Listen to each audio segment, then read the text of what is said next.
जय श्री कृष्णा मित्रों। अनादि अनंता चैनल में आपका हार्दिक स्वागत है। आज हम शुरू कर रहे हैं तीसरा अध्याय। अर्जुन बोलते हैं, हे जनार्दन, यदि आपको कर्म की अपेक्षा ज्ञान श्रेष्ठ मान्य है तो फिर हे केशव, मुझे भयंकर कर्म में क्यों लगाते हैं। आप मिले हुए से वचनों से मेरी बुद्धि को मानो मोहित कर रहे हैं, इसलिए उस एक बात को निश्चित करके कहिए जिससे मैं कल्याण को प्राप्त हो जाऊं।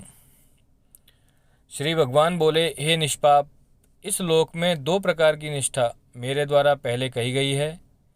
उनमें से सांख्य योगियों की निष्ठा तो ज्ञान योग से और योगियों की निष्ठा कर्म योग से होती है। यहाँ निष्ठा का मतलब है साधन की परिपक्व अवस्था अर्थात पराकाष्ठा का नाम।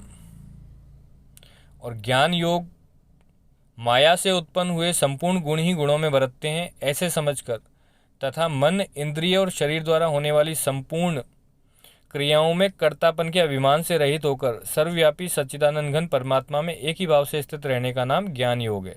इसी को संन्यास या सांख्य योग आदि नामों से जाना जाता है। मनुष्य न तो कर्मों का आरंभ किए बिना निष्कर्मता को यानी योग निष्ठा को प्राप्त होता है और न कर्मों के केवल त्याग मात्र से सिद्धि यानी सांख्य निष्ठा को ही प्राप्त होता है। या निष्कर्मता का मतलब है जिस अवस्था को प्राप्त हुए पुरुष के कर्म अकर्म हो जाते हैं अर्थात फल उत्पन्न नहीं कर सकते, उस अवस्था का नाम निष्कर्मता है। निसंदेह कोई भी मनुष्य किसी भी काल में क्षण मात्र भी बिना कर्म किए नहीं रहता, क्योंकि सारा मनुष्य समुदाय प्रकृति जनित गुणों द्वारा परवश हुआ कर्म करने के लिए बाध्य किया जाता है। जो मूढ़ बुद्धि मनुष्य समस्त इंद्रियों को हठपूर्वक ऊपर से रोककर उनसे उन इंद्रियों के विषयों का चिंतन करता रहता है, वह मिथ्याचारी अथवा दंभी कहा जाता है। किंतु हे अर्जुन, जो पुरुष मन से इंद्रियों को वश में करके अनासक्त हुआ समस्त इंद्रियों द्वारा कर्म योग का आचरण करता है वही श्रेष्ठ है। तू शास्त्र विहित कर्तव्य कर्म कर, क्योंकि कर्म न करने की अपेक्षा कर्म करना श्रेष्ठ है तथा कर्म न करने से तेरा शरीर निर्वाह भी सिद्ध नहीं होगा। यज्ञ के निमित्त किए जाने वाले कर्मों से अतिरिक्त दूसरे कर्मों में लगा हुआ ही यह मनुष्य समुदाय कर्मों से बंधता है। इसलिए हे अर्जुन, तू आसक्ति से रहित होकर उस यज्ञ के निमित्त ही भलीभांति कर्तव्य कर्म कर। प्रजापति ब्रह्मा ने कल्प के आदि में यज्ञ सहित प्रजाओं को रचकर उनसे कहा कि तुम लोग इस यज्ञ के द्वारा वृद्धि को प्राप्त हो और यह यज्ञ तुम लोगों को इच्छित भोग प्रदान करने वाला हो। तुम लोग इस यज्ञ के द्वारा देवताओं को उन्नत करो और वे देवता लोग तुमको उन्नत करेंगे। इस प्रकार निस्वार्थ भाव से एक दूसरे को उन्नत करते हुए तुम लोग परम कल्याण को प्राप्त हो जाओगे। यज्ञ के द्वारा बढ़ाए हुए देवता तुम लोगों को बिना मांगे ही इच्छित भोग निश्चय ही देते रहेंगे। इस प्रकार उन देवताओं के द्वारा दिए हुए भोगों को जो पुरुष उनको दिए बिना स्वयं भोगता है वह चोर ही है। यज्ञ से बचे हुए अन्न को खाने वाले श्रेष्ठ पुरुष सब पापों से मुक्त हो जाते हैं, और जो पापी लोग अपना शरीर पोषण करने के लिए ही अन्न पकाते हैं वे तो पाप को ही खाते हैं। संपूर्ण प्राणी अन्न से उत्पन्न होते हैं। अन्न की उत्पत्ति वृष्टि से होती है, वृष्टि यज्ञ से होती है और यज्ञ विहित कर्मों से उत्पन्न होने वाला है। कर्म समुदाय को तू वेद से उत्पन्न और वेद को अविनाशी परमात्मा से उत्पन्न हुआ जान। इससे सिद्ध होता है कि सर्वव्यापी परम अक्षर परमात्मा सदा ही यज्ञ में प्रतिष्ठित है। हे पार्थ, जो पुरुष इस श्लोक में इस प्रकार परंपरा से प्रचलित सृष्टि चक्र के अनुकूल नहीं बरतता अर्थात अपने कर्तव्य का पालन नहीं करता, वह इंद्रियों के द्वारा भोगों में रमण करने वाला पापायु पुरुष व्यर्थ ही जीता है। जो मनुष्य आत्मा में ही रमण करने वाला और आत्मा में ही तृप्त तथा आत्मा में ही संतुष्ट हो, उसके लिए कोई कर्तव्य नहीं है।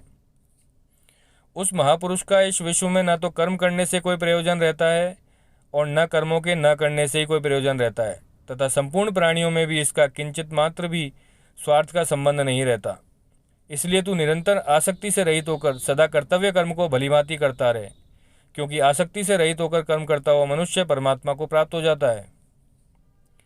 जनकादि ज्ञानी जन भी आसक्ति रहित कर्म द्वारा ही परम सिद्धि को प्राप्त हुए थे। इसलिए तथा लोक संग्रह को देखते हुए तू कर्म करने के योग्य ही है, अर्थात तुझे कर्म करना ही उचित है। श्रेष्ठ पुरुष जो जो आचरण करता है अन्य पुरुष भी वैसा वैसा ही आचरण करते हैं। वह जो कुछ प्रमाण कर देता है समस्त मनुष्य समुदाय उसी के अनुसार बरतने लग जाता है। हे अर्जुन, मुझे इन तीनों लोकों में न तो कुछ कर्तव्य है और न कोई भी प्राप्त करने योग्य वस्तु अप्राप्त है, तो भी मैं कर्म में ही बरतता हूँ। क्योंकि हे पार्थ, यदि कदाचित मैं सावधान होकर कर्मों में न बरतूं तो बड़ी हानि हो जाए, क्योंकि मनुष्य समुदाय सब प्रकार से मेरे ही मार्ग का अनुसरण करते हैं। इसलिए यदि मैं कर्म न करूं तो ये सब मनुष्य नष्ट भ्रष्ट हो जाएं और मैं संकर्ता का करने वाला हूं तथा इस समस्त प्रजा को नष्ट करने वाला बनूं। हे भारत, कर्म में आसक्त हुए अज्ञानी जन जिस प्रकार कर्म करते हैं, आसक्ति रहित विद्वान भी लोक संग्रह करना चाहता हुआ उसी प्रकार कर्म करे।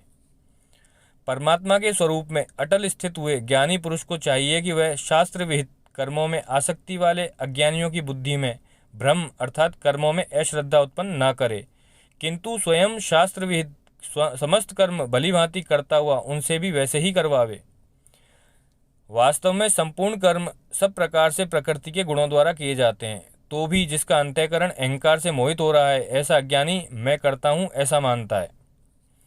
परंतु हे महाबाहो, गुण विभाग और कर्म विभाग के तत्व को जानने वाला ज्ञान योगी संपूर्ण गुण ही गुणों में बरतते हैं, ऐसा समझकर उनमें आसक्त नहीं होता। प्रकृति के गुणों से अत्यंत मोहित हुए मनुष्य गुणों में और कर्मों में आसक्त रहते हैं।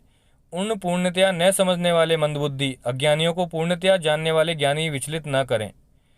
मुझ अंतर्यामी परमात्मा में लगे हुए चित्त द्वारा संपूर्ण कर्मों को मुझ में अर्पण करके आशा रहित, ममता रहित और संताप रहित होकर युद्ध कर। जो कोई मनुष्य दोष दृष्टि से रहित और श्रद्धा युक्त होकर मेरे इस मत का सदा अनुसरण करते हैं, वे भी संपूर्ण कर्मों से छूट जाते हैं।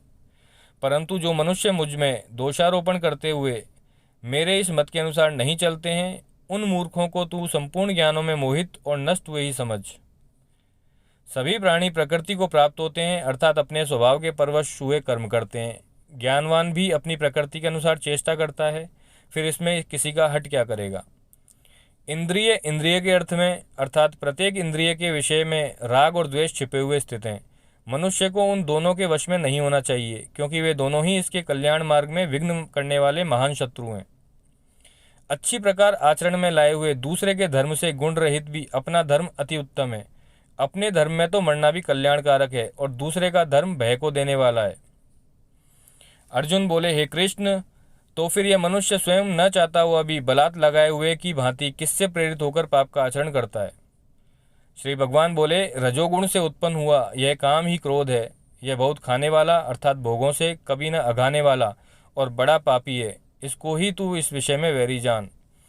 जिस प्रकार धुएं से अग्नि और मैल से दर्पण ढका जाता है तथा जिस प्रकार जैत से गर्भ ढका रहता है, वैसे ही उस काम के द्वारा यह ज्ञान ढका रहता है।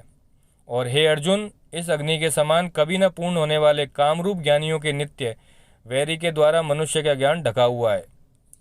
इंद्रियां, मन और बुद्धि ये सब इसके वास स्थान कहे जाते हैं। यह काम इन मन, बुद्धि और इंद्रियों के द्वारा ही ज्ञान को आच्छादित करके जीवात्मा को मोहित करता है। इसलिए हे अर्जुन, तू पहले इंद्रियों को वश में करके इस ज्ञान और विज्ञान का नाश करने वाले महान पापी काम को अवश्य ही बलपूर्वक मार डाल। इंद्रियों को स्थूल शरीर से पर यानी श्रेष्ठ, बलवान और सूक्ष्म कहते हैं। इन इंद्रियों से ऊपर मन है, मन से भी ऊपर बुद्धि है और जो बुद्धि से भी अत्यंत ऊपर है वह आत्मा है।